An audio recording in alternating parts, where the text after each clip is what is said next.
Hey, hello, and welcome to the show. It's me, JP. It is time for JP's product pick of the week. Thank you so much for stopping by, for hopping in. So we've got a couple of chats going. We have the YouTube chat. I want to say hi to people for hopping over there. Dave Odessa and Tyrone Mix and Relic SE, Connor McCarter, Burton R, and the Noble Rot. Hello. Noble Rot clicked for Tom Servo. I hope you're not too disappointed. There will be servos involved. And our Discord chat is right over here. And look, hey there, VP Tech Ops. Nice to see you. Hey, Liz, Blitz City DIY, Scott, E, Beam Me Up, Sam J. Ohio, C. Rover, Thin Man, DK, Jim Hendrickson, Paul Cutler, hello. And I appreciate you jumping in. And there's Cater on the way in. So what I've got for you today, we have a new product pick that is an oldie but goodie. And I'm a little surprised we haven't covered it before. We have done a variant on it, I believe.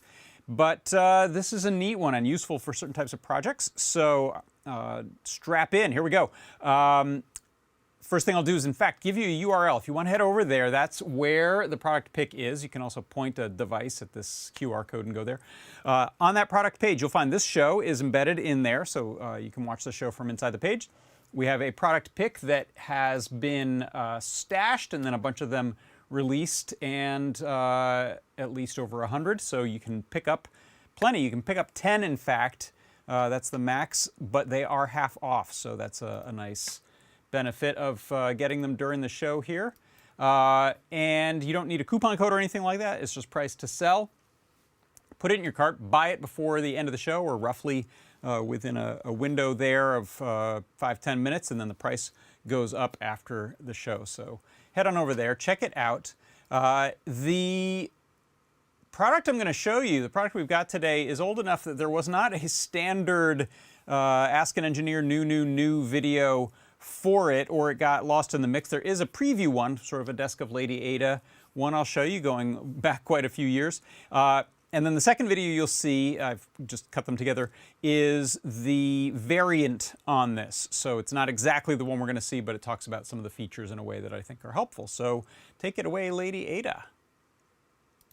Lady Ada, what's all this noise? Oh, I'm just exercising my servos. You know, you got it. Sometimes you're quads, and sometimes you're packs, and sometimes you're servos. So I'm testing out 16 different analog servos. Are all kind of moving, going all crazy, and they're all being driven by this PWM servo driver that we just put in the store. I've been hooked up to a 5-volt external power supply, and all 16 servos are being driven from one I2C bus, so that's really handy.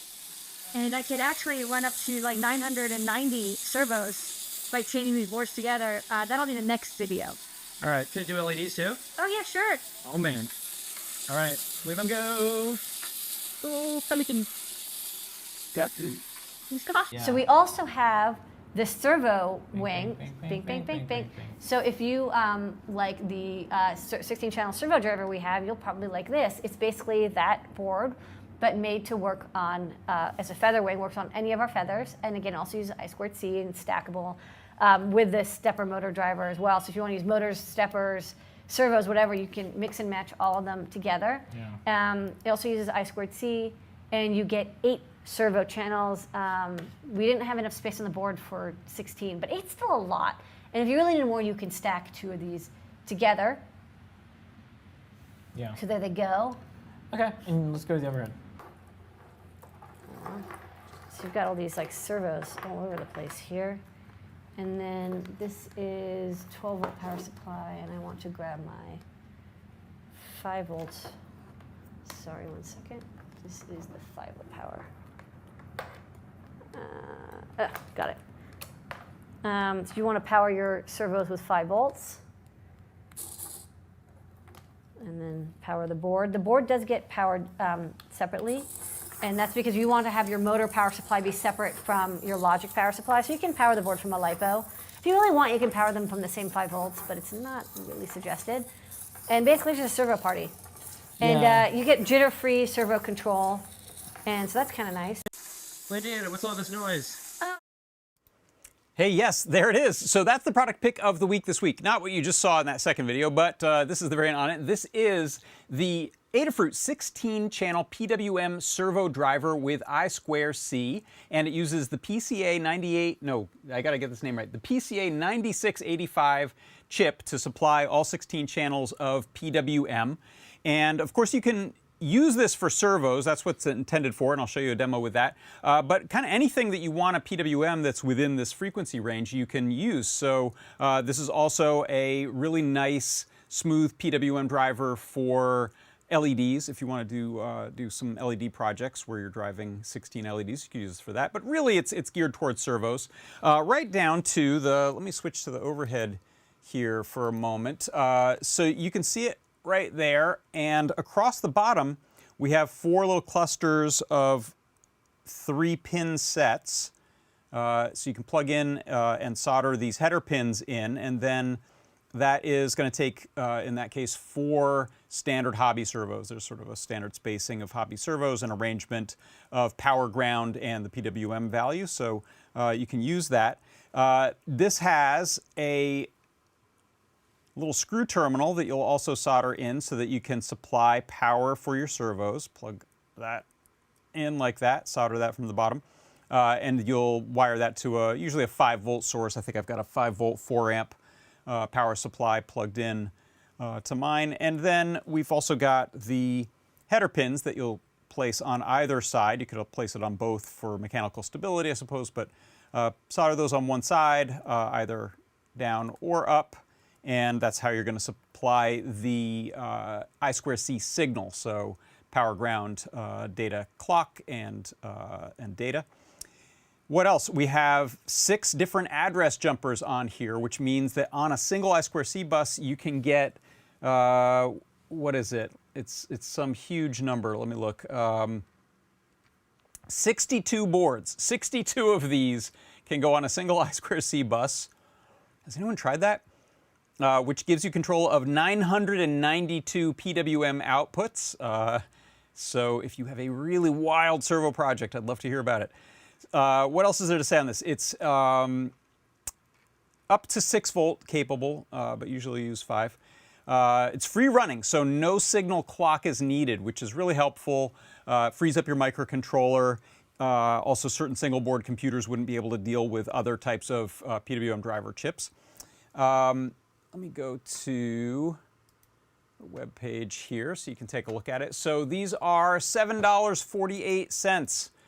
There's the little overlay there. $7.48 during the show today. Maximum of 10 per customer. And I want to talk about a few of the learn guides for it, and then I'll show you a little demo I put together. So scrolling down here, the reason I showed that, I was able to show that feather variant on it is the same reason I could also show you a Raspberry Pi. We have this one chip that we really love, the PCA 9685, and it appears on at least, I think, 3. There's a feather wing, there's, I think there's an Arduino shield, and there's a Raspberry Pi hat, all for driving servos, PWM. And then this one's standalone, so you can, this is kind of the most versatile. You can use it for any kind of project. If you take a look, we have the main guide here with a whole ton of servos plugged into it. This shows you the pinout. You can check this out. Assembly, how you'll solder that together. And there's some clever arrangements with right angle header pins that you can use as well if you want to stack them on top of things and plug in from the side horizontally. Here's a little section on hooking it up and chaining the drivers, if you're going to use multiple of them like this. And then there's instructions for using this with an Arduino library and a CircuitPython or Python library. I'm going to show you an example in CircuitPython.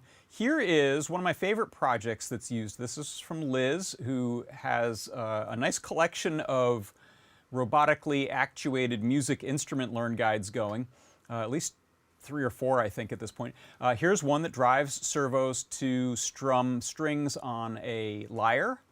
And that uses, if you take a look at the circuit diagram here, that uses, in this case, RP2040 feather, the little stemma QT I2C out soldered into the relevant pins on the side of the PWM driver, and then plug in up to 16 servos on there.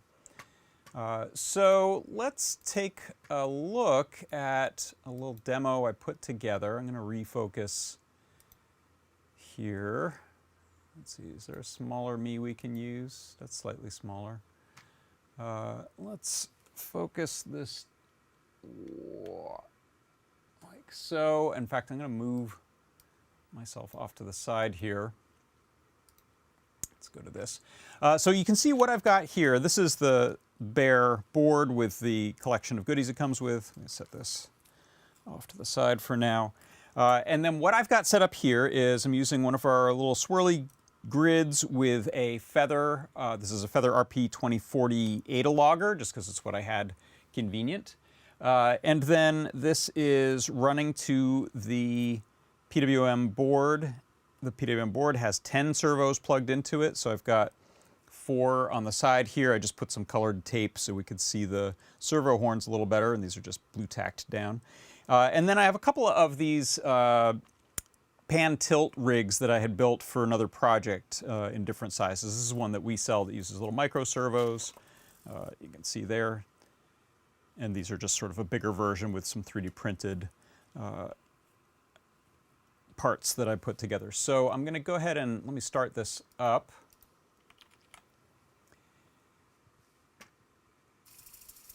So you can see we can run them all at once. We can run them individually.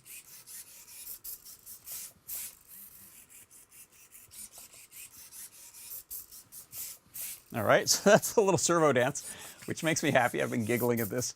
Let's take a look at how that runs and see how long I can stand that running before I have to stop it. So there's a few ways that you can drive PWM inside of CircuitPython or in Arduino. Some very direct ways. This is a indirect or higher level library I'm using called Adafruit Servo Kit. All right, that's enough of that. I'm going to stop the madness. But you can see the other method here from another test I was doing. So you could import the PCA 9685 library itself and then drive the duty cycle and frequency of each of those pins. I should say you can drive the duty cycle of each of those pins. You'll set them all to one frequency. Or you can use Servo Kit in this case, which is just making a bunch of correct assumptions in this case of the chip I'm using and the interface I'm using. So I don't have to call those out. I can just simply say kit equals servo kit channels equals 16. And then it has 16 channels, but I'm only using 10 servos. So for my code, I made a little variable for 10 servos.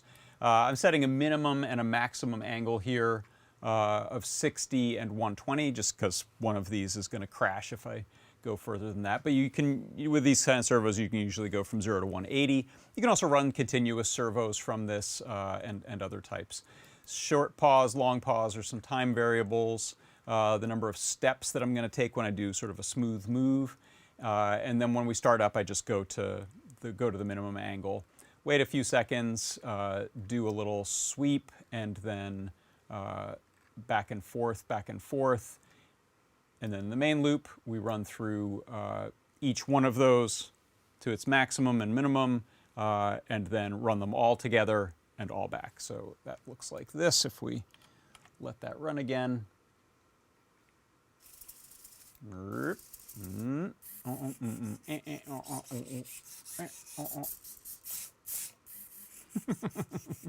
Makes me happy. So I'll pause that again. Thanks, servos. You've done well. So that's what they do. You can, like I said, you can drive other PWM things with it, but we're going to focus on servos with this because it's really geared towards it, and that can be a difficult thing. Fact is that this deals with the power, which is one of the biggest struggles you'll have otherwise, so you don't have to worry about it. We've got diode protection, so if you do power it up backwards, there's a good chance you won't smoke the board. You'll realize it's not running and you can reverse those. And it'll make your life a lot easier if you're working with these kind of hobby servos. If we go over to the website here, you'll see down at the bottom a few of these standard Servo Tower Pro SG5010. That's what I'm using in almost all of these cases. and in one case I'm using this little micro servo, but most of these you could drive just fine. I haven't tried it with these feedback servos that have an extra pin for positioning feedback, but I believe you could run these if you ran that yellow wire to your microcontroller. You could get feedback from that, and that's a continuous one. I think we also have a regular positional one. So let's see. I'm going to go to the chat because there's some neat looking stuff going on over here. Aza B2C says PCA 9685 are neat. I made a 192 servo pixel display for playing Tetris. Oh my gosh, that sounds great. I want to go check that out. Go check that out in our Discord. That's adafru.it/Discord, and then look for the live broadcast chat channel. You'll see that post with the servo display. Very cool. Seagrover says we're going to fossy. Okay, let's see. Any questions over in the chat? Tyrone Mix asked about the product number. It is 815. Someone answered. Thank you, Burton R. 815. That is the product ID.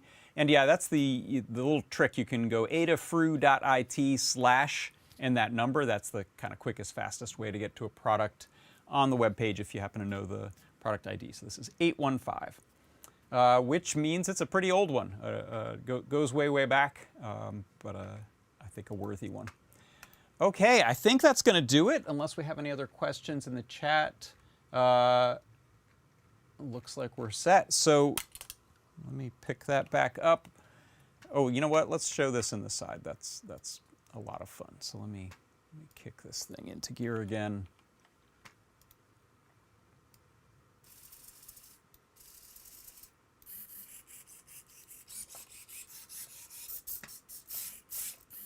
Second.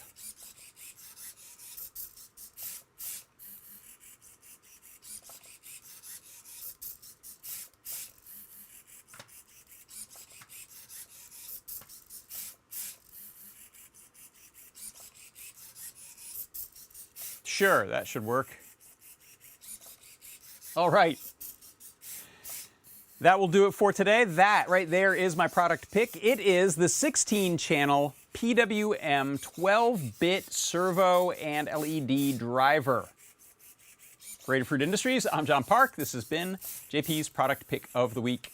See you next time.